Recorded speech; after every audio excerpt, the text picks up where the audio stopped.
ധീരേന്ദ്ര ബ്രഹ്മചാരി. വളരെ ചെറിയ പ്രായം മുതലേ ഞാൻ സാറിൻ്റെ പഴയ പത്രം വായിക്കുമായിരുന്നു, മലയാള മനോരമ. എനിക്ക് ഒരു 2ാം ക്ലാസ്സിലും 3ാം ക്ലാസ്സിലും പഠിക്കുമ്പോഴൊക്കെ പത്രം വായിക്കും. അന്ന് ഞാനിങ്ങനെ എൻ്റെ ഓർമ്മയിലുള്ള ചില പഴയ വാർത്തകൾ, കക്കയത്ത ഡാമിൻ്റെ അവിടെ രാജൻ്റെ ബോഡി തപ്പുന്നു.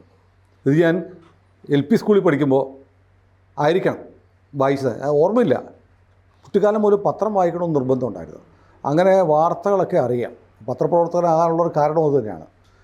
അന്ന് മുതൽ മനോരമയിലേക്ക് ധീരേന്ദ്ര ബ്രഹ്മചാരിയെക്കുറിച്ചുള്ള ലേഖനങ്ങൾ വന്നിട്ടുണ്ട്. പിന്നെ അന്നൊന്നും അറിയില്ല, എന്തൊക്കെയോ വായിക്കുന്നു. ഇന്ദിരാഗാന്ധിയുടെ ഗുരുവാണെന്നൊക്കെ അറിയുന്നു, ആത്മീയ ഗുരു, യോഗ ഗുരു എന്നൊക്കെ അറിയുന്നു. പിന്നെ ഇന്ദിരാഗാന്ധിയെ പലതരത്തിലുള്ള യോഗമുറകൾ ചിരിക്കണ്ട പഠിപ്പിച്ചിട്ടുള്ള ആളാണെന്ന് പിന്നീട് മുതിർന്നപ്പോൾ വായിച്ച് മനസ്സിലാക്കി. അപ്പോൾ ധീരേന്ദ്ര ബ്രഹ്മചാരി ഒരു മിസ്റ്റീരിയസ് ക്യാരക്ടറായിരുന്നു, അല്ലേ? അപ്പോൾ നമ്മൾ ഈ മറ്റേ കമ്മീഷണർ സിനിമയിൽ നരേന്ദ്രപ്രസാദ് അവതരിപ്പിച്ച സന്യാസിയുടെയൊക്കെ ഒരു യഥാർത്ഥ കഥ ധീരേന്ദ്ര ബ്രഹ്മചാരിക്കുണ്ടായിരുന്നു. അദ്ദേഹത്തെ ഒരേ സമയത്ത് പലയിടത്ത് കണ്ടിട്ടുണ്ടെന്നൊക്കെ പറഞ്ഞിട്ടുണ്ട്. ഏതായാലും ആയുധക്കച്ചവടം, സാമ്പത്തിക ഇടപാടുകൾ, പച്ചയായ രതി, ഇതിൻ്റെയൊക്കെ ഉസ്താദായിരുന്നു ബ്രഹ്മചാരി എന്നാണ് എൻ്റെ ഒരു ചെറിയ ധാരണ. അപ്പോൾ ധീരേന്ദ്ര ബ്രഹ്മചാരിയെക്കുറിച്ച് ഇന്നത്തെ തലമുറയ്ക്ക് അറിയില്ലായിരിക്കാം. പഴയ ആളുകൾക്കൊന്ന് പൊടി തട്ടി എടുക്കാനും കൂടി, റീബ്രഷ് ചെയ്യാനും കൂടി നമുക്ക് ധീരേന്ദ്ര ബ്രഹ്മചാരിയുടെ ആ അധ്യായം കഥയമ്മയുടെ ഇന്നത്തെ സംഭാഷണത്തിലെടുത്താലോ? അതെ, സുനിൽ പറഞ്ഞു വരുമ്പോൾ ഈ നരേന്ദ്രപ്രസാദിനെ പറ്റി കൂടി പറഞ്ഞപ്പോൾ പെട്ടെന്ന് ഓർമ്മ വല്ലാതായിപ്പോയി. എന്താണെന്ന് വെച്ചാൽ എൻ്റെ ഇംഗ്ലീഷ് പ്രൊഫസറായിരുന്നു അദ്ദേഹം. അസാമാന്യ അധ്യാപകനായിരുന്നു. അപാരമായ ജ്ഞാനവും നല്ല ക്ലാസ്. എൻ്റെ ഏറ്റവും മികച്ച ക്ലാസ് അദ്ദേഹത്തിൻ്റെതായിരുന്നു MA പഠിക്കുമ്പോൾ. അത് കഴിഞ്ഞും മറ്റ് സ്കൂൾ ഓഫ് ലെറ്റേഴ്സിലൊക്കെ വരുമ്പോഴും ഒക്കെ കാണുന്നുണ്ടായിരുന്നു. പെട്ടെന്ന് അദ്ദേഹത്തിനെ പറ്റി ഒരുപാട് ഓർത്തുപോയി. അത് പിന്നെ എപ്പോഴെങ്കിലും നമുക്ക് സംസാരിക്കാം. ഈ മേഘവിസ്ഫോടനം പോലെയായിരുന്നു ഈ അടിയന്തരാവസ്ഥ കഴിഞ്ഞപ്പോൾ. ഞാനും ഈ കുറേ പത്രങ്ങൾ വായിക്കുമായിരുന്നു ആ കാലത്ത്. 5-6 പത്രം വായിക്കും. വീട്ടിൽ വരുന്നത് ഈ ഇന്ത്യൻ എക്സ്പ്രസിൻ്റെ അകത്ത് അടിയന്തരാവസ്ഥയ്ക്ക് ശേഷം ധീരമായ പത്രപ്രവർത്തനമായിരുന്നു ഇന്ത്യൻ എക്സ്പ്രസ്. എത്ര കഥകളാണ് അതിൻ്റെ അകത്ത് വന്നുകൊണ്ടിരുന്നത്. അതിലിങ്ങനെ നിരന്തരമായിട്ട് വരുന്ന ഒരു സംഭവമാണ് ഈ ധീരേന്ദ്ര ബ്രഹ്മചാരിയുടെ. കാരണം എന്താണെന്ന് വെച്ചാൽ 1975-77 ആ 2 കൊല്ലം ഇയാൾ വലിയ ശക്തനായിരുന്നു. ഇയാൾ വിചാരിച്ചാൽ നടക്കാത്തതായിട്ട് ഒന്നുമില്ല. ഞാനും ബ്രഹ്മചാരിയെക്കുറിച്ച് വായിക്കുന്നത് 80കളിലൊക്കെ ആയിരിക്കണം. കാരണം അന്ന് ഇപ്പം ഇന്ദിരാഗാന്ധി അടിയന്തരാവസ്ഥയ്ക്ക് ശേഷം വീണു. മലയാള മനോരമയിൽ പരമ്പര വന്നു. അതാണ് ഞാൻ ഓർമ്മിക്കുന്നത്. അത് ഒരു 80സിലൊക്കെ ആയിരിക്കും ബ്രഹ്മചാരി അവസാനിച്ചു കഴിഞ്ഞാൽ. അപ്പോഴാണ് ഞാൻ ഈ സ്കൂളിൽ പഠിക്കുന്ന കാലം. അത് കഴിഞ്ഞ് ഈ സഞ്ജയ് ഗാന്ധിയുടെ മറ്റേ വിമാനം അപകടം ഉണ്ടല്ലോ, ആ സമയത്തുമൊക്കെ ബ്രഹ്മചാരിയുടെ പേര് പിന്നെ വരുന്നുണ്ട്. ഏത് ഒക്കേഷനാണെന്ന് ഞാൻ ഓർക്കുന്നില്ല. അപ്പോൾ ഇയാള് നേരത്തെ പറഞ്ഞതിൽ ആദ്യമേ ആമുഖമായിട്ട് പറഞ്ഞാൽ ഇയാൾ ഇന്ദിരയുടെ റാസ്പുട്ടിൻ എന്നാണ് അറിയപ്പെട്ടിരുന്നത്. റഷ്യയിലെ റാസ്പുട്ടിൻ. അപ്പോഴാണ് നമ്മൾ ആ കാലത്ത് റാസ്പുട്ടിൻ ആരാന്നൊക്കെ അന്വേഷിക്കുന്നത്. അപ്പോൾ റഷ്യയിലെ സാർസ ചക്രവർത്തിമാരുടെ വീട്ടിലെ പെണ്ണുങ്ങളുണ്ടല്ലോ, അവരെയൊക്കെ ചില പ്രത്യേക അഭ്യാസങ്ങളൊക്കെ പഠിപ്പിച്ചിരുന്ന ആളാണ് റാസ്പുട്ടിൻ. റാസ്പുട്ടിനെ പറ്റി സിനിമയുണ്ട്. ഇതുപോലെ താടിയും ഒക്കെ ഉള്ള ഒരു സുന്ദരനായ മനുഷ്യൻ, നല്ല പൊക്കവും വെളുത്തിട്ട് അങ്ങനെയൊക്കെ ആളാണ് റാസ്പുട്ടിനും. അപ്പോൾ ഇന്ദിരയുടെ റാസ്പുട്ടിൻ എന്നാണ് അറിയപ്പെട്ടിരുന്നത്. ഇയാൾ 1924 ജനിച്ച് 1994 മരിച്ചുപോയി. 70 വർഷം. ഇയാൾക്ക് ബോൺസി, ഗുരുഗ്രാം, അവിടെ ആശ്രമം ഉണ്ടായിരുന്നു. ജമ്മുവിൽ ഉണ്ടായിരുന്നു. കാത്ര, ജമ്മുവിൽ കശ്മീരിൽ തന്നെ ആശ്രമം ഉണ്ടായിരുന്നു. ജനിച്ചത് ബീഹാറിൽ മധുബനി മധുബനി ചിത്രങ്ങളുടെ ഒക്കെ ഒരു കേന്ദ്രമാണ്. പണ്ട് ചതുരാനൻ മിശ്ര എന്ന് പറഞ്ഞിട്ട് CPI ഒരു നേതാവ് ഉണ്ടായിരുന്നു, വലിയ നേതാവായിരുന്നു. ചതുരാനൻ മിശ്ര മധുബനി മണ്ഡലത്തിൽ നിന്നാണ് ജയിച്ചുകൊണ്ടിരുന്നത്. മനോഹരമായ പേരല്ലേ മധുബനി. ഞാൻ മധുബനി പോയിട്ട് ചതുരാനൻ മിശ്രയെ കണ്ട് സംസാരിച്ചിട്ടൊക്കെ ഉണ്ട്. അത് കഴിഞ്ഞ് അവിടെ നിന്ന് കുറച്ച് ചിത്രങ്ങൾ വാങ്ങിച്ചത് ഫ്രെയിം ചെയ്യാതെ. നല്ല രസമാണ് ആ മധുബനി ചിത്രങ്ങൾ, സൂക്ഷിച്ചിട്ടുണ്ട്, ഫ്രെയിം ചെയ്ത് വെച്ചിട്ടൊന്നുമില്ല. മധുബനിയിലെ ഒരു മൈഥിലി ബ്രാഹ്മണൻ ആണ് ഇയാൾ. 13ാം വയസ്സിൽ വീട് വിട്ടിറങ്ങി പുറപ്പെട്ടു പോവുക എന്ന് പറയുന്ന പരിപാടി. അത് കഴിഞ്ഞ് വാരാണസിയിലെത്തി. വാരാണസിയിൽ മഹർഷി കാർത്തികേയ ലക്നൗവിൻ്റെ അടുത്ത് യോഗ പഠിപ്പിച്ചു ഇയാളെ. 1960കളിൽ ഈ റഷ്യൻ ബഹിരാകാശ സഞ്ചാരികളെ ഇയാൾ യോഗ പഠിപ്പിച്ചു മോസ്കോയിൽ പോയിട്ട്. അങ്ങനെ റഷ്യയിൽ നിന്നാണ് ഇങ്ങനൊരാളുണ്ട് എന്നുള്ളത് ജവഹർലാൽ നെഹ്റു അറിയുന്നതെന്നാണ് പറയുന്നത്. അപ്പോൾ അവരൊക്കെ എടുക്കുന്നുണ്ടെങ്കിൽ മഹാനായിരിക്കണമല്ലോ, കുണ്ടലിനി യോഗയുടെയൊക്കെ ആളാണ്. അപ്പോൾ ജവഹർലാൽ നെഹ്റു ഇന്ദിരയെ യോഗ പഠിപ്പിക്കാൻ ഇയാളെ ക്ഷണിച്ചു വരുത്തി എന്നാണ് പറയപ്പെടുന്നത്. ആയിരുന്നു. അപ്പോൾ ഇയാൾ നെഹ്റു വിളിച്ചു വരുത്തി ഇന്ദിരയുടെ മറ്റേ അധ്യാപകനായി എല്ലാ ദിവസവും കുറേ നേരം സ്വകാര്യ നിമിഷങ്ങൾ അവർ ചെലവഴിക്കുന്നുണ്ടല്ലോ. അങ്ങനെ ഈ ഏത് മന്ത്രിസഭാ അംഗത്തെക്കാളും സ്വാധീനം ഒരുപാട് കണ്ണായ സ്ഥലങ്ങൾ ഡൽഹിയിൽ ഇയാൾക്ക് പതിച്ചു കൊടുക്കുകയൊക്കെ ചെയ്തു. മന്ത്രിമാർ പതിച്ചു കൊടുത്തില്ലെങ്കിൽ മന്ത്രിമാർക്ക് സ്ഥാനമില്ലാതായി. അതൊരു കഥ അവസാനം പറയാം. അപ്പോൾ ഇയാൾ ആ സമയത്ത് ദൂരദർശനിൽ ഒരു യോഗാഭ്യാസ് എന്ന് പറഞ്ഞിട്ടൊരു പ്രോഗ്രാം ചെയ്യുന്നത് കൊണ്ട് ഇന്ത്യ ഒട്ടാകെ, കാരണം അന്ന് ദൂരദർശൻ മാത്രമല്ലേ ഉള്ളൂ. അപ്പോൾ നമ്മൾ ഹംലോഗ് എന്നൊക്കെ പറഞ്ഞിട്ട് ബുനിയാദ് എന്നൊക്കെ പറഞ്ഞിട്ട് ചില സീരിയലൊക്കെ ഞാൻ ഓർക്കുന്നുണ്ട്. രാമായണം പോലും. രാമായണം, പിന്നെ ഹംലോഗ് എന്ന് പറഞ്ഞിട്ടൊരു സീരിയലൊക്കെ ഓർക്കുന്നുണ്ട്. അപ്പോൾ 80കളുടെ ആദ്യമൊക്കെ ഗുർഗാവിൽ ഇയാൾക്ക് അപർണ ആശ്രമം ഉണ്ട്. ശിലാഘാര ഗ്രാമത്തിൽ ആശ്രമമുണ്ട്. ആ ആശ്രമത്തിൽ എയർ സ്ട്രിപ്പ് ഉണ്ട്, വിമാനങ്ങൾ വന്ന് നിൽക്കാൻ ഒക്കെ. എയർ സ്ട്രിപ്പ് ഉണ്ട്, ഇയാൾക്ക് വിമാനമുണ്ട്.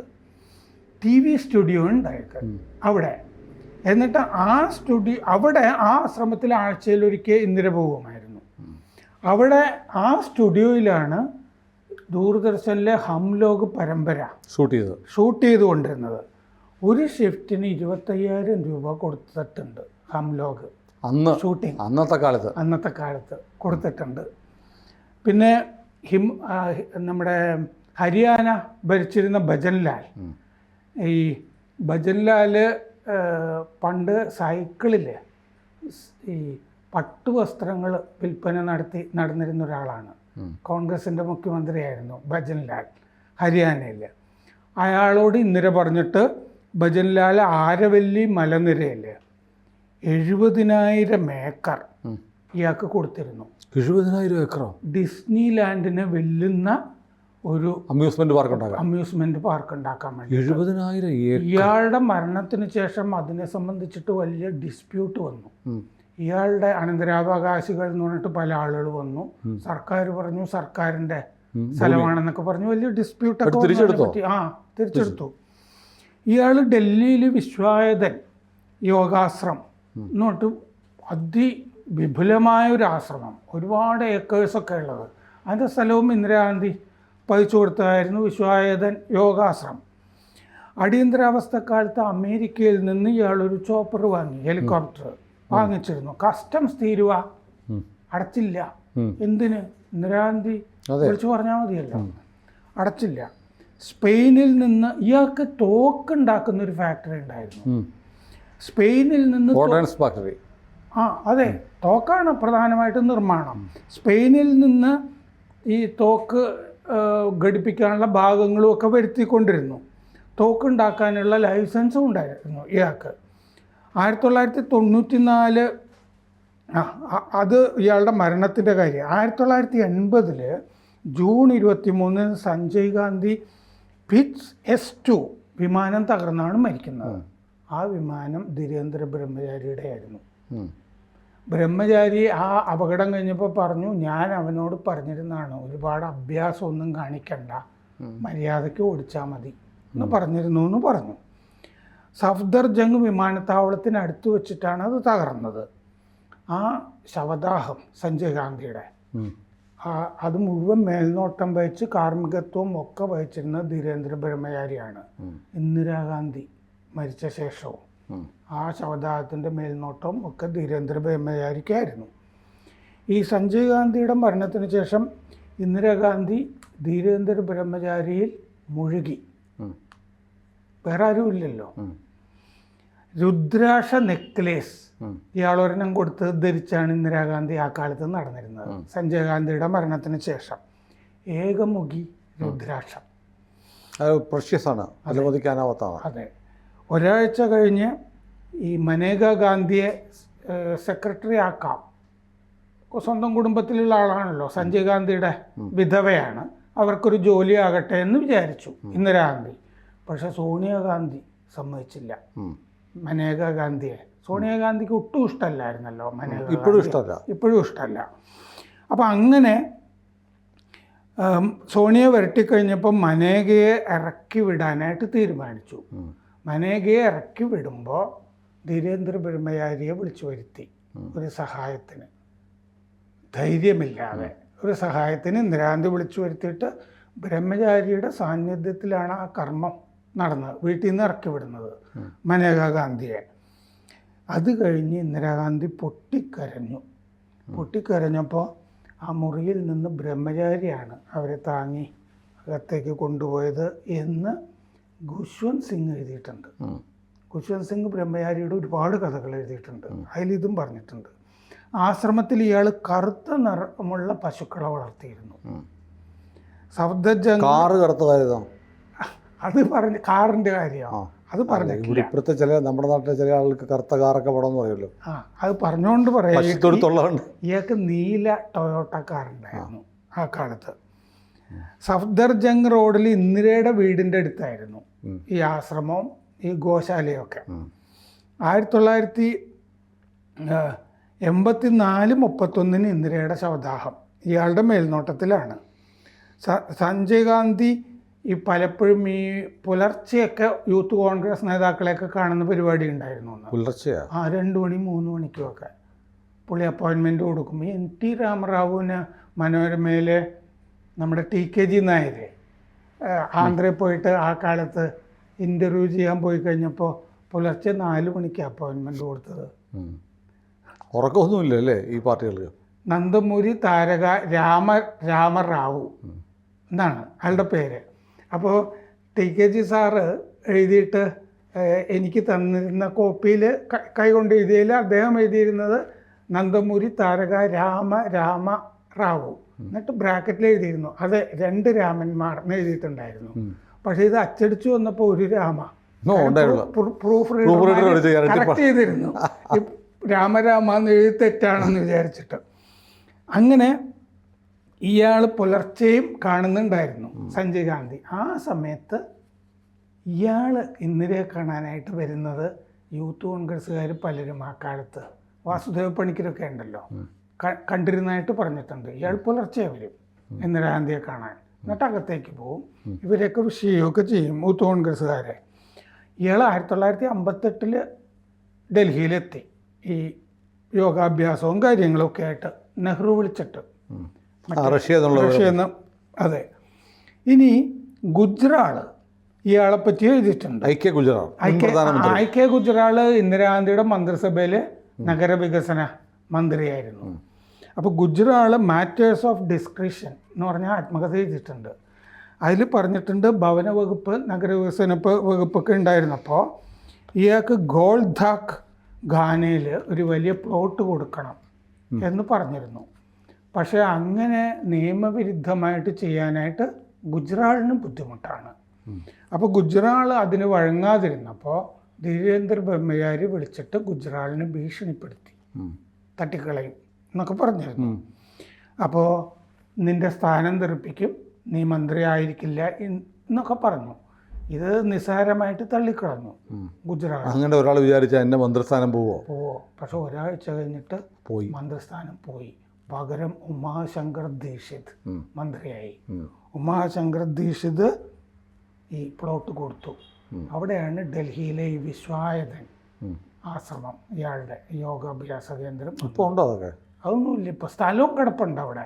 ഫ്രണ്ട്സ് കോളനിയിലെ വീടും ഒക്കെ കിടക്കുന്നുണ്ട് ബ്രഹ്മചാരിയുടെ. അതൊക്കെ സർക്കാർ ഏറ്റെടുത്ത് കൊള്ളാവുന്ന പരിപാടിയൊക്കെ ഇനി ചെയ്യണമെന്നേ. സർക്കാർ കൊടുത്താണ്, സർക്കാരിൻ്റെ അല്ലേ? സർക്കാരിൻ്റെയാണ്. ഈ സർക്കാരിന് എന്തൊക്കെയോ എത്രയോ മ്യൂസിയങ്ങളൊക്കെ ഉണ്ടാക്കിക്കൂടെ? ധാരാളം. ഇല്ലെങ്കിൽ മോദി അത് വഖഫ് കൊണ്ടുപോകും. അത് മാത്രമല്ല, അവിടെ നമ്മൾ ഈ ഹ്യൂമയൂൺസ് ടോംബ് എന്നൊക്കെ പറഞ്ഞ സ്ഥലമില്ലേ, ഹ്യൂമയൂണിൻ്റെ ചവുകീടരം, എത്ര സ്ഥലമാണ് അവിടെ. ഉം. അപ്പം ആ ശവകുടീരം ഇരിക്കുന്ന സ്ഥലം ഒഴിച്ചിട്ട് ബാക്കി സ്ഥലങ്ങളൊക്കെ അതെ അതെ, ഇതൊക്കെ നമ്മളവർക്ക് ശവകുടീരം എന്ന് പറഞ്ഞാൽ കല്ലറ മാത്രമേ ഉള്ളൂ നോക്കുക, അങ്ങനെയല്ല, ഏക്കർ കണക്കിന് സ്ഥലത്തായിരിക്കും. ഏക്കറുകണക്കിന് സ്ഥലങ്ങൾ അവിടെ ഇങ്ങനത്തെ പല ശവകുടീരങ്ങളുടെ ചുറ്റും കിടക്കുന്നുണ്ട്. ഇതൊക്കെ എടുത്ത് ഗുണപ്രദമായി അവിടെ ഉപയോഗിക്കാവുന്നതേ ഉള്ളൂ. അപ്പോൾ 1994 ജൂൺ 9 ഇയാളുടെ വിമാനം പൈൻ മരത്തിലിടിച്ചാണ് മരിച്ചത്. അത് ഉദംപൂര് മന്ധലൈ എന്ന് പറഞ്ഞ മലനിരകളിലാണ് ഇയാളുടെ മരണം. സഞ്ജയ് ഗാന്ധിയും ആകാശത്താണ്, ഇയാളും ആകാശത്താണ്. അപ്പോൾ എയറിലായിരുന്നു പുള്ളി. ഏതായാലും ധീരേന്ദ്ര ബ്രഹ്മചാരിയുടെ ഇത് നമ്മൾ എഴുതപ്പെട്ട കഥയാണ് പറയുന്നത്. എഴുതപ്പെടാത്ത കഥകൾ ഒരുപാട് അധികാരത്തിൻ്റെ ഉപശാലകളിൽ പറഞ്ഞു നടക്കുന്നുണ്ട്. അതൊന്നും നല്ല കഥകളല്ല. നമുക്കിതുപോലെ ഒരു റാസ്പുട്ടിൻ എന്ന് പറഞ്ഞ അവസാനം, അതെ, റാസ്പുട്ടിൻ എന്ന് പറഞ്ഞാൽ എന്താണെന്ന് ആലോചിക്കുക. പിന്നെ നമ്മുടേതുപോലെ ഒരു സകുടുംബം ആളുകൾ കാണുന്ന ഒരു ചാനലിൽ പറയാൻ കൊള്ളാത്ത ഒരുപാട് കഥകൾ ഇന്ദിരാഗാന്ധിയെയും ബ്രഹ്മചാരിയെയും ബന്ധപ്പെടുത്തി ഇപ്പോഴും പറഞ്ഞ് കേൾക്കുന്നുണ്ട്. അതിൻ്റെ ആധികാരികത നമുക്കറിയില്ല. ആ കഥകൾ പക്ഷേ നമുക്ക് പറയാനും കഴിയില്ല. കൂടുതൽ വാർത്തകളും വിശേഷങ്ങളും നിങ്ങളിലേക്ക് എത്താൻ ABC മലയാളം സബ്സ്ക്രൈബ് ചെയ്യുക, ബെൽ ബട്ടണും അമർത്തുക.